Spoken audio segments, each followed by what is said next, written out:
Hi, this is Josiah with a Heritage Food assignment. For this assignment, I decided to talk about pozole. It is a more one of the more popular dishes in the Mexican culture, and it is considered a comfort food. Pozole has many different varieties, many ways to make it. One of the more common ways to make it is with pork. But here in my family, we only eat pork in certain dishes. We don't like eating um, pork all the time. The most we consume here at my house is like chicken, eggs, ground beef, and pork occasionally. Maybe like once or twice or three times a month at the most. Um, but so the version I'm making for the version I we made here at my home is chicken pozole.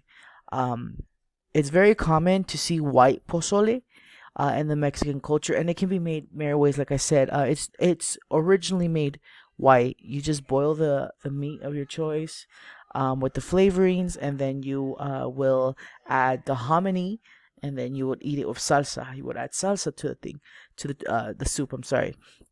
And so we made it authentic that way this time. Usually, my mother adds the red chili to it, like menudo. If you don't know what menudo is, it's a beef tripe stew. The same thing as pozole, but made with beef tripe, and they add the chili. But we decided to make it this way for the sake of being as authentic to regular pozole. But usually we will eat it adding the chile. Um, Here is the recipe for uh, the pozole. This is the most similar to my mom's recipe I could find. There are a couple of things um, here that we do not use at all. At all. But this is the most authentic I could find. Like we don't use the Mexican cheese. We do not use tomato. We do not use well, we use red onion if it's green pozole. Other than that, we do not use jalapeno serranos unless it's the salsa in the salsa. Other than that, this is the most authentic way we could find. Recipe I could find. Alrighty? And so yeah, that's what that is. Here are the ingredients.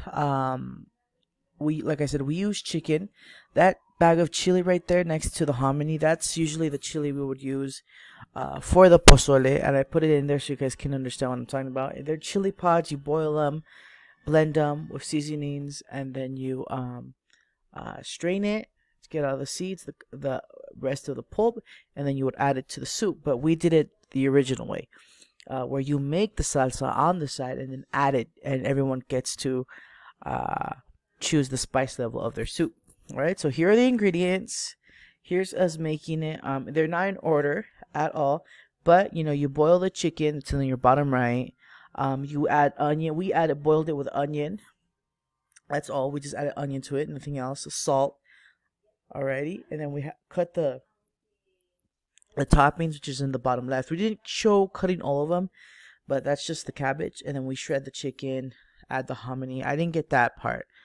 We add the hominy, we let it boil, we let it sit for a little while. Alrighty, and then let me see, trying to get okay, and then here's the finished product. First picture from left to right is the white the white pozole, and then that's just the toppings. I didn't get for some reason not the whole picture came out, but that's how you originally consume it. Next is me adding the toppings. I added the salsa, the cabbage, the cilantro, the lime. Last minute, I added avocado. But yeah, and then this is how it looks at the end when you begin to eat it. And so that's pozole.